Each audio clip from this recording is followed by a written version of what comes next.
Whenever I listen back to something that I do, it just makes me feel weird. Hi, my lovely. Hi.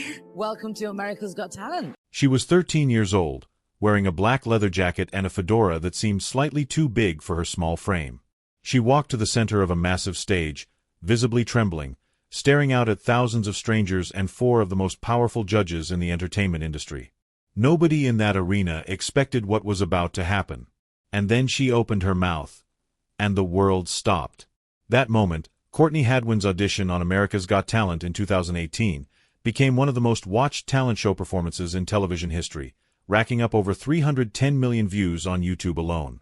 It was a lightning strike of raw, primal talent that left grown adults weeping in their seats and a legendary judge lunging for his golden buzzer. But what the cameras captured that day was only one side of the story.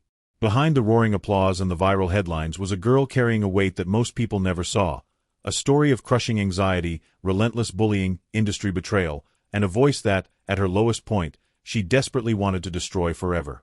This is the real story of Courtney Hadwin. And it is far more heartbreaking than most people know. Courtney Ann Hadwin was born on July 6, 2004, in Hartlepool, in County Durham, England. She grew up in the small village of Heselden with her parents, Paul and Anne-Marie Hadwin, and her younger siblings, Melissa and Paul. From the outside, it looked like a quiet, ordinary upbringing. But inside Courtney's world, something extraordinary was unfolding alongside something deeply painful. As a young child, Courtney suffered from severe social anxiety. This was not ordinary shyness. According to accounts from those close to her, she spoke fewer than 100 words a year to people outside her immediate family. At school, she would hide in closets to avoid interaction with other children. She existed in a world that felt too loud, too overwhelming, and too frightening, a world she could barely navigate with words. But music was different. Music was the one place where everything made sense. From the time she was barely old enough to walk, Courtney was drawn to the sounds that poured from the family's speakers. Soul music, blues, rock and roll. The gritty, aching sounds of artists like James Brown, Tina Turner, Etta James, and Janis Joplin found their way into her ears and never left. Her father, Paul, who she has always described as her greatest supporter, would later recall his 3-year-old daughter belting out Aerosmith's Crazy around the house with a power and feeling that seemed completely impossible for someone so tiny. She trained at Shotton Hall Theatre School, at Kate Sir's School of Music, and at Julie Miles' Vocal Ovation. Each teacher recognized immediately that they were dealing with something far beyond the ordinary. But nurturing that talent was not free, and the Hadwin family poured everything they had into giving Courtney every opportunity. Her grandfather, Bill, spent his entire pension, more than £8,000, and drove thousands of miles to take her to auditions around England. Her parents took out loans against their home. This was not a family with extra money to spare. This was a family that believed in their daughter completely, and sacrificed accordingly. In April 2015, when she was just 10 years old, Courtney auditioned for Teen Star in Newcastle with a version of Bob Dylan's Make You Feel My Love, and reached the competition's grand final. The following year, she won Hartlepool's Performer of the Year award. In July 2017, at the age of 12, she served as the opening act for Sister Sledge at a South Tyneside Festival concert, performing before more than 18,000 people. That same year, she competed on the first season of The Voice Kids UK, where Judge Danny Jones became her mentor. She made it to the final 6 before being eliminated. All of this happened before most people had ever heard her name. By the time she walked onto the America's Got Talent stage, Courtney Hadwin had already lived a lifetime in music. In 2018, 13-year-old Courtney traveled to the United States to audition for Season 13 of America's Got Talent. The journey itself was an enormous undertaking. Her family had saved and sacrificed to make it possible, and she arrived carrying not just her talent but the hopes of everyone who had believed in her from the beginning. When her name was called and she walked out onto that stage, the audience saw a small, bashful girl who seemed like she might turn and run at any moment. She fidgeted. She struggled to make eye contact with the judges. Simon Cowell, Howie Mandel, Heidi Klum, and Mel B watched her with polite but skeptical interest. Then the music began. She sang Otis Redding's Hard to Handle, and within seconds, the arena transformed. The quiet, trembling girl vanished, replaced by something that defied all logic and explanation. Her voice cracked open with a grit and a rawness that belonged to a different era entirely. She stomped her foot, threw her body into the rhythm, and channeled the spirit of artists who had been performing before she was born. Howie Mandel, a devoted Janis Joplin fan, later compared the moment to Clive Davis first seeing Joplin perform at the Monterey Pop Festival. A young girl nobody had heard of, stunning an entire room into silence and then into pure ecstasy. He did not hesitate. He hit the golden buzzer. The arena erupted. Gold confetti rained down. Courtney stood in the center of it all, her fedora pressed to her chest, tears beginning to form. Simon Cowell leaned forward and told her, simply, "You sing, and you're like a lion." The video of that audition spread across the internet with a speed that seemed almost supernatural. Within days, it had tens of millions of views. Within weeks, it had hundreds of millions. News outlets around the world called her the next Janis Joplin. She appeared on talk shows. The world, it seemed, had been waiting for exactly this. She advanced through the competition, delivering one powerhouse performance after another. James Brown's Papa's Got a Brand New Bag, Steppenwolf's Born to be Wild, Tina Turner's River Deep Mountain High, and a breathtaking finale duet with the Struts followed by Janis Joplin's Piece of My Heart. She finished the competition in 6th place, a result that surprised and disappointed many viewers who believed she deserved to win. But the real surprise, the real heartbreak, was waiting just off stage. When Courtney returned home to Heselden after the show, she did not return to a hero's welcome in the way most people might imagine. Yes, there was pride. Yes, there was celebration. But she was also walking back into a school hallway, and in that hallway, things had changed in the worst possible way. The bullying that followed her viral fame was relentless and cruel. Classmates who had watched her perform for hundreds of millions of people did not respond with admiration. Instead, they mocked her. They called her the screaming girl. They targeted her unusual style, her passion, her very identity as an artist. The social anxiety that had defined her childhood did not disappear simply because the world had applauded her. If anything, the spotlight made it worse, because now the cruelty had a sharper edge.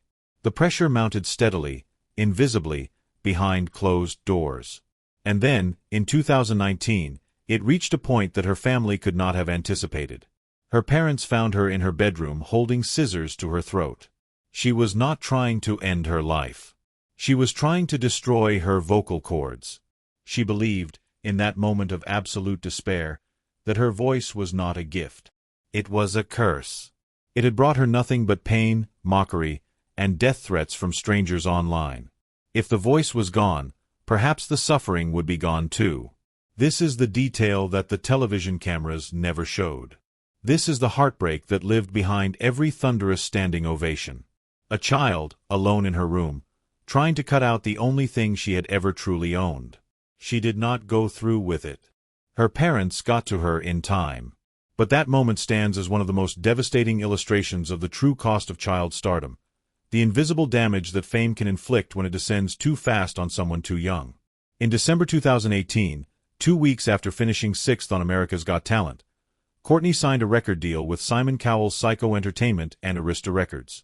On paper, it looked like the beginning of everything she had ever dreamed of. In reality, it was the beginning of one of the most disillusioning chapters of her young life. She spent approximately 6 months in America. In her own words, it was just constant TV stuff, a relentless cycle of appearances, interviews, and obligations that left little room for the music itself.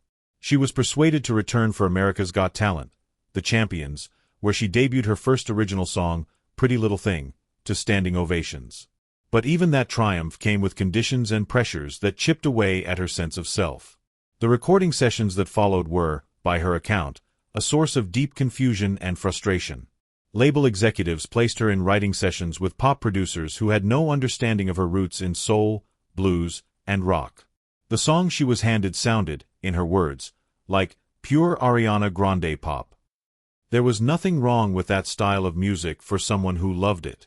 But Courtney Hadwin had spent her entire life listening to James Brown and Tina Turner and Janis Joplin. Those sessions felt to her like being handed someone else's life and being told to live it. Week after week, she sat in studios with songwriters who did not know her, trying to locate a sound that the label could package and sell. She tried to be cooperative. She tried to make it work. But the gap between who she was and what the industry wanted her to be grew wider with every session. And then, just as she was beginning to find some songs that felt remotely connected to who she was, the news arrived. Not through a phone call from her manager. Not through a private meeting with the label's executives. She found out through the news, the same way everyone else did, that Psycho was shutting down. The label was gone. The deal was gone. Her career had been placed in a building that was now being demolished around her. She was 15 years old. 2 weeks away from her 16th birthday. Alone in a way that is difficult to fully articulate. Not physically alone, but professionally adrift, stripped of the structure she had been handed and left to figure out what came next entirely on her own. It really opened my eyes to the realities of the music industry and who to trust, she later reflected. Those are measured, careful words. But the experience behind them was anything but measured or careful. After the label collapsed in 2020, Courtney went quiet. Her social media presence, which had once been a constant stream of connection with her millions of fans, effectively disappeared. Her Instagram was wiped clean. No album materialized. The question that spread across fan forums and comment sections everywhere was simple and unanswerable. What happened to Courtney Hadwin? The answer was that she was doing what anyone who has been through that level of trauma and disappointment needs to do. She was healing. She was growing up away from the cameras, in the village where she had always belonged, surrounded by the family that had given everything to get her to that stage. She was trying to figure out who Courtney Hadwin actually was, independent of a television show, a record deal, or the expectations of hundreds of millions of strangers. It was a quiet period, but it was not an empty one. She continued to write. She continued to sing privately, because singing was as essential to her as breathing, not because anyone was watching, but because it was the one constant in a life that had become deeply unpredictable. The girl who had once tried to destroy her voice was learning, slowly and painfully, to trust it again. She also had to reckon with something that many young artists who achieve early fame are forced to confront. The world had frozen her in time. Fans who had discovered her at 13 wanted her to stay 13 forever. Every time she posted anything, the comments reflected a version of her that no longer existed, the shy girl in the leather jacket, the child prodigy, the mini Janis Joplin. Even now, I'll post something online and people still think I'm that 13-year-old girl, she would eventually say. They don't want me to change. But I'm more than that. The turning point came when Courtney was connected with Kevin Bowe, a Grammy-winning producer from Minneapolis whose credits include work with Etta James and